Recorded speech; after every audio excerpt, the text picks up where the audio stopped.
अभय तेली खुद ऑर्फनेज से है और उसने भी अपनी लाइफ में बहुत फाइट करके खुद को खड़ा किया है। जब मुंबई में 26/11 हुआ था तो तब अभय कमांडो में था और 26/11 में जितने भी हादसे हुए और बहुत सारे लोगों को रेस्क्यू करना और उनको अपने अपने घर पे पहुंचाना, बहुत सारी डेड बॉडीज़ पड़ी थी, इनको सबको लेकर आगे का जो प्रोसीजर होता है वो करना और लोगों को प्रोटेक्ट करना, वो अभय ने काम किया। प्लीज़ अभय के लिए एक बार तालियां। यस, उसी के साथ अभय ने एमपीएससी की एग्ज़ाम क्रैक की, रिजर्वेशन मिला और एग्ज़ाम क्रैक करके वो अभी पीएसआई इस पोस्ट पे है और उसी के साथ उसको दूसरा एक पोस्ट भी मिला था नायब तहसीलदार का। तो वो छोड़ के उसने चुना कि मैं ज़्यादा से ज़्यादा समाज सेवा पुलिस स्टेशन से कर सकता हूँ। तो और अभय माता पिता का यानी श्रेया आई का और बाबा का बहुत लाडला है और कल से ही ज्वाइन करने वाला था बट वो कल नहीं आ पाया क्योंकि वो अपने कर्तव्य पे था, ड्यूटी पे था, क्योंकि शिव जयंती में कुछ हुआ था तो उसके ऊपर पूरा उसकी जिम्मेदारी थी जो इशू हुआ है उसको रिजॉल्व करें। तो आज अभय सच में ग्रेट पर्सन है। अभी आपके सामने कुछ प्रेजेंटेशन करने वाले हैं अभय जी। और अभय की वाइफ भी गवर्नमेंट एम्प्लॉई है।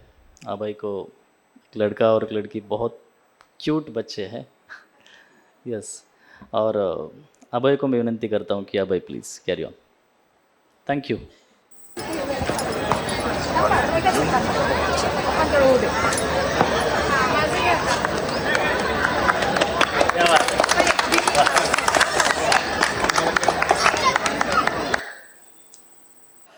मैंने पढ़ाई तो अच्छी की है, एलएलबी किया है, एमएसडब्ल्यू किया है, एमए मेरे सोशोलॉजी और पॉलिटिक्स में एमए हुआ है।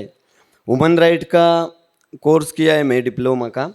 उसके बाद माहिती का अधिकार, योगा, एमए अभी चालू है मेरा और पीएचडी का प्रोसीजर चालू है। आपको, आप बहुत बड़े आदमी हैं सब। हमारे सोनात में आए और मेरी जी माँ है श्रेया भारती, उसको आप सपोर्ट कर रहे हैं तो हमको भी खुशी होती है कि हमारी माँ हमारे लिए कुछ कर रही है और आपका सहयोग है तो हमको भी अच्छा लगता है। मैं थोड़ा मेरा जर्नी बता दूं आपको कि मैं 5 साल का था तो मेरे माता पिता गुजर गए। उसके बाद मैं ऑर्फनेज में पढ़ा बड़ा हूँ। उसके बाद मैं कमांडो में सिलेक्शन हुआ, पढ़ाई करते करते एमपीएससी किया, पीएसआई हुआ। वो एक अलग संघर्ष का परिभाषा था मेरे लिए। मैं ऐसा खड़ा हूँ इस तरह। तो मेरे जो कल मनोज दादा रहे, गायत्री पाठक मैडम रहे, अपनी मयूरी ताई रहे, अजय रहे, अश्विन रहे, ऐसे असंख्य बच्चे हैं कि जो कुछ ना कुछ बन गए हैं और अपने मुकाम तक पहुँचे हैं।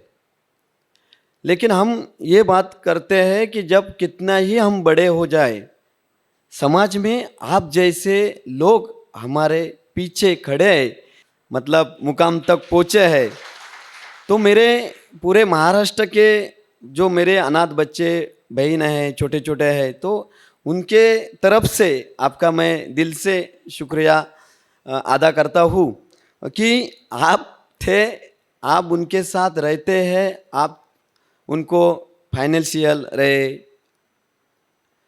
मानसिक रहे या कोई भी तरह की आप मदद करते, इसलिए बच्चे आगे बढ़ते हैं। एक अनाथ बच्चा देश के स्पेशल कमांडो में काम करता है। एक अनाथ बच्चा हाई कोर्ट में वकील की पढ़ाई करता है। एक ऐसा बच्चा है महाराष्ट्र का कि अभी वो दुबई में काम कर रहा है। मैं मेरे एक हॉस्टल का एक आपको किस्सा बता दूं कि एक बच्चा था, 17 साल का था, हॉस्टल में उसके जस्ट 12वीं हुई थी और वो निकल गया था। लेकिन फोस्टर केयर का क्या ज़रूरत होती है। हमारे जहाँ हॉस्टल है उसमें एक छोटे से गांव में हमारा हॉस्टल है, ओनी रत्नागिरी करके। उसके बाजू में ना आपके जैसे छोटे छोटे घर रहते हैं, और रहता है ना, अनाथ बच्चा है, तो अट्रैक्शन होता है, फैमिली को अट्रैक्शन होता है कि बाबा ये अच्छा है बच्चा। हमारा एक बच्चा था मेरे संस्थे का, क्या हुआ उसको, वो उनके घर में जाता था, खाना पीना खाता था, सब वो उधर जाके करता था, सोने के लिए और पढ़ाई के लिए हमारे ही हॉस्टल में रहता था। 18 साल होने के बाद उसको पता चला कि नहीं, कि मैं उनके घर में जाऊंगा। वो जो दाम्पत्य थे, वो क्या हुआ, वो गरीब घर के थे, वो ऐसा कोई बड़े नहीं थे, लेकिन उनका जो फैमिली बैकग्राउंड था, इमोशनली अटैचमेंट था, वो बहुत बढ़िया था।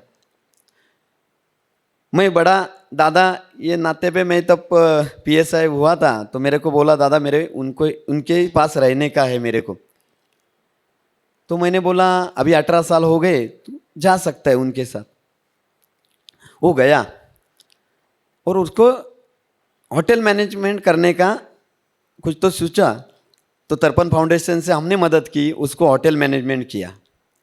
लेकिन ये 3-4 साल में, होटल मैनेजमेंट के 3-4 साल में वो बच्चा उनके घर में रहता था, उनके घर से ही जाता था आता था कॉलेज में, और उनका इतना बॉन्डिंग हुआ कि उन्होंने क्या किया, उसको पूछा कि हमारे साथ रहेगा क्या, तो बोला आज से आप मेरे माता पिता हो।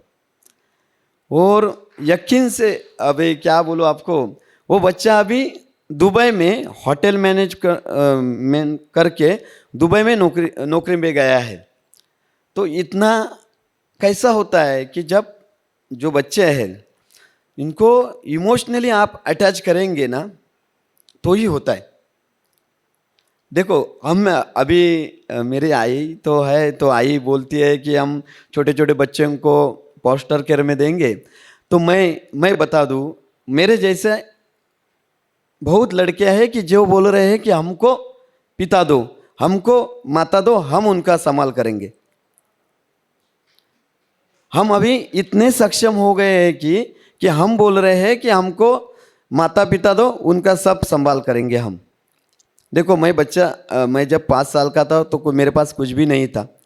आपके आशीर्वाद से, आपके मार्गदर्शन से मैंने मुंबई में एक फ्लैट लिया, रत्नागिरी में फ्लैट लिया, अच्छा क्लास 2 अधिकारी का मेरे पास पोस्ट है, हाँ गवर्नमेंट का सब है मेरे पास। लेकिन मेरे पास क्या नहीं है, माँ बाप नहीं है।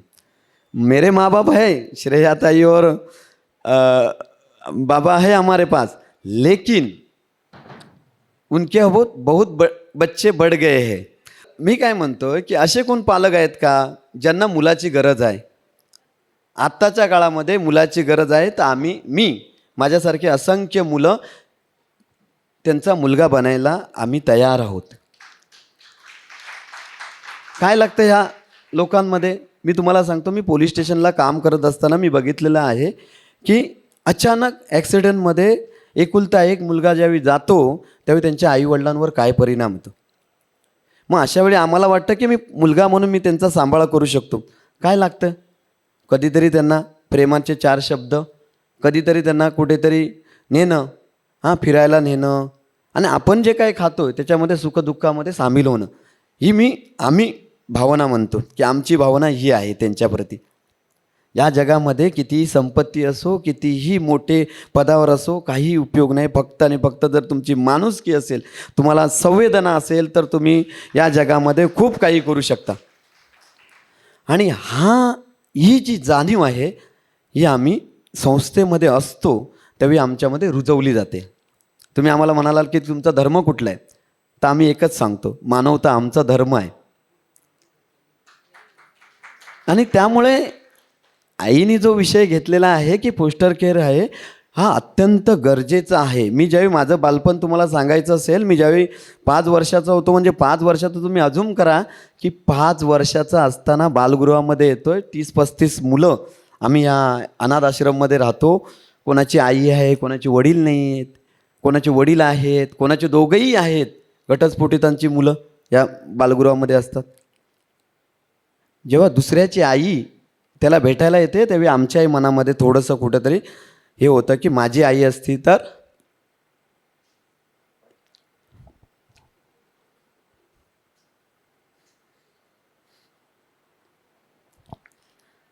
ही जी भावना आहे ती आमच्याही मनामध्ये येते.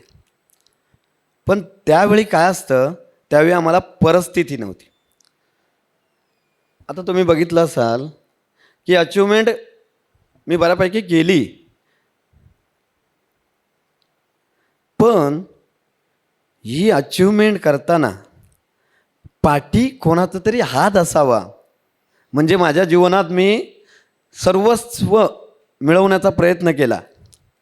म्हणजे एज्युकेशन आहे, आता मी ते बसलेले असतील, तुमचीही मुलं एवढी शिकली नसतील किंवा तुमचीही मुलं त्या याला गेली नसतील, आई वडील असून त्यांच्या पाठीशी, माझ्या पाठीशी कोणीही नसताना माझ्यासारखे असंख्य मुलं आहेत. मी फक्त एकटाच आता तुम्हाला आलो आहे, मी आईच्या आग्रहाखाली मी आलो.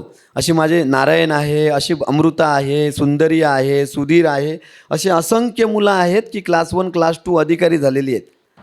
त्यांच्या एकच आयुष्यभर आमच्यामध्ये उणीव भासते, ती म्हणजे काय माहिती आहे का? आईवडिलांचं प्रेम, आईवडिलांची शाबासकी, नातेवाईकांची शाबासकी. आजही मी तुम्हाला सांगतो, मी कितीही मोठा झालो तरी या प्रेमा पाठी मी पोरकाज आहे. आणि मला असं वैयक्तिक वाटतं, ही जी काही फोस्टर केअरची आपण संकल्पना राबवली, ही जर आपण राबवली प्रत्येकाच्या घरामध्ये, तर माझ्यासारखी असंख्य मुलं स्वतःच्या पायावर उभी राहून देखील दुःखी राहणार नाही. आम्ही कितीही मोठ्या पोस्टवर गेलो तरी आम्ही दुःखी का आहोत की आम्हाला आईवडिलांचं प्रेम मिळालेलं नाही आहे, आम्हाला आईवडिलांना प्रेम देता आलं नाही. आणि ही जाणीव आम्ही प्रत्येक मुलामध्ये, आता मनोजदादा आहे, इथे मयुरी आहे, अजयदादा आहे, अश्विनी आहे आमची. आम्ही मुलांमध्ये काय रुजवतोय माहिती आहे का? आम्ही प्रेमापासून वंचित राहिलो आहे, पण आपल्या प्रेमापासून कोणी वंचित राहू नये ही आईच्या माध्यमातून आणि बाबांच्या माध्यमातून आम्ही जाणीव या मुलांमध्ये निर्माण करतो. हे जे मी काय बोलतोय हे आई बाबांचं शिकवण आहे आम्हाला. हे जे माझ्याबरोबर जे आता तुम्ही काल काही जणांची इंटरव्ह्यू बघितले असाल, त्यांच्याही मनामध्ये हीच भावना असेल की आपण काहीतरी या समाजाचं देणं लागतो आणि ते समाजाचं देण्याचं आपण काम करावं. या निमित्तानं माझे 2 आपल्याला विनंती आहेत की माझ्या असंख्य छोट्या छोट्या भावंडांना आपल्या प्रेमाची, आपल्या आधाराची, आपल्या कुटुंबाची नक्कीच गरज आहे. त्याचबरोबर माझ्यासारखे असंख्य मुलं आहेत की स्वतःच्या पायावर उभे आहेत आणि त्यांना 18 वर्षानंतर एका आईची, एका वडिलांची, आम्ही आमच्या स्वतःच्या खर्चाने त्यांचं स्वप्न पूर्ण करू, एवढी आमच्यामध्ये ताकद आहे आणि एवढी आमचे संस्कार या आई आणि बाबांच्या माध्यमातून आमच्यावर होत असतात. तर मी तुम्हाला एक विनंती करतो की हे जे काही आपण उभं केलेलं रोपटं आहे ते जास्तीत जास्त समाजाच्या प्रत्येक घटकापर्यंत आपण पोचवूया. आणि या मुलांना खरंच पालक देण्याची आज गरज आहे. मुलींच्या बाबतीत खूप मोठा प्रश्न आपण तुम्ही बघू शकतात. एक मुलगी आहे, तिला मासिक पाळी आहे, ती कोणाला सांगणार आहेत? एक मुलगा, मी माझ्या याच्यामध्ये 36 मुलांचे वेगवेगळे नुलगंड, आईचं प्रेम, वडिलांचं प्रेम, नातेवाईकांचं प्रेम. समाज आम्हाला काहीच माहीत नसतो. ज्यावेळी आम्ही बालगृहातून बाहेर पडतो त्यावेळी कुटुंब काय हे आम्हाला माहीतच नसतं. आमचं लहानाचं मोठं हॉस्टेलमध्ये जातं, लहानाचं मोठं आम्ही कशामध्ये जातो, त्या या 40-45 मुलांमध्ये जातं. जे अधीक्षक असतात, जे तिथले कर्मचारी असतात, ते त्यांचं ड्युटी करतात. पण हेही मी आदराने सांगू शकतो आणि अभिमानाने सांगू शकतो, ते त्या संस्थेमधले अधीक्षक, तिथले कर्मचारी, तेही आम्हाला आमच्या आईवडिलांप्रमाणेच प्रेम करतं आम्हाला. पण ज्यावेळी आम्ही संस्थेतून बाहेर पडतो त्यावेळी कुटुंब काय असतं, नातेवाईक काय असतात, हे नातेसंबंध काय असतात, तशाच माझ्या छोट्या छोट्या बहिणी मोठ्या होत आहेत, 18 वर्ष पूर्ण होतात, चांगल्या स्वतःच्या पायावर उभं राहतात.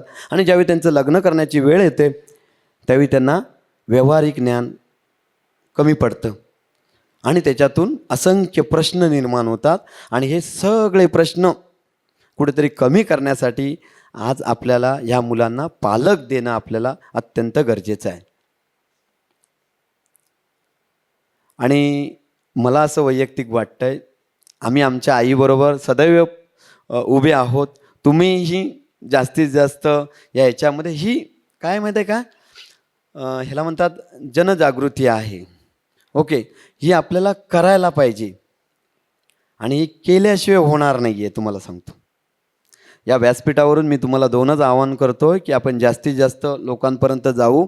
आणि माझ्यासारखे असंख्य माझी भावंडं आहेत की जे कुटुंबाचा सांभाळ करू शकतात, दुसऱ्याच्या कुटुंबाचा आम्ही सांभाळ करू शकतो. तशी कुटुंब देखील आपण शोधूया आणि एक या महाराष्ट्रामध्ये एक चांगलं चित्र निर्माण करूया की जसं श्रावण बाळ, त्या आईने सांगितलं होतं, पण आईच सांगेल कधीतरी तुम्हाला श्रावण बाळाचं. हां, आणि ती आपण काय म्हणतात ती संकल्पना आपण रुजवूया. मला इथे बोलण्याची संधी दिली त्याबद्दल मनापासून धन्यवाद. कोणाचं काय असेल तर विचारू शकता तुम्ही काही. भरपूर आम्ही अनाथ आश्रममध्ये असताना, संस्थेमध्ये असताना असंख्य संघर्षाला आम्ही तोंड दिलेलं आहे. माझ्यापेक्षा माझ्या ज्या महिला माझ्या सहकारी आहेत त्यांनी खूप मोठं प्रचंड या सगळ्याला सामोरं गेलेले आहेत. पण त्याच्यातूनही ते उभे राहतात. तेव्हा आम्हालाही अभिमान वाटतो की माझ्याबरोबर असणारी माझी बहीण इंजिनियर झालेली आहे, MBA झालेली आहे. तर तो आनंद आम्हाला वेगळा असतो. पण आमच्या मनामध्ये एक शेवटपर्यंत खंत राहते की आम्हाला आमच्या आईवडिलांना सारखं कोणाला प्रेम देता आलं नाही किंवा आम्हाला प्रेम दिलं नाही.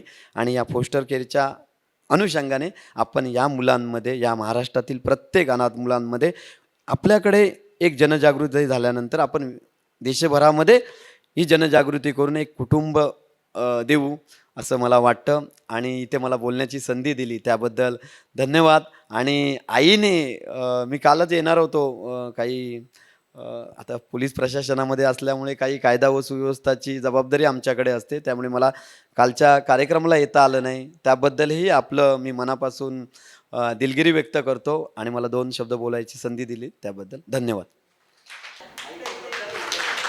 कितना अच्छा दृश्य है, आई का एक बेटा दूसरे बेटे का स्वागत सत्कार कर रहा है.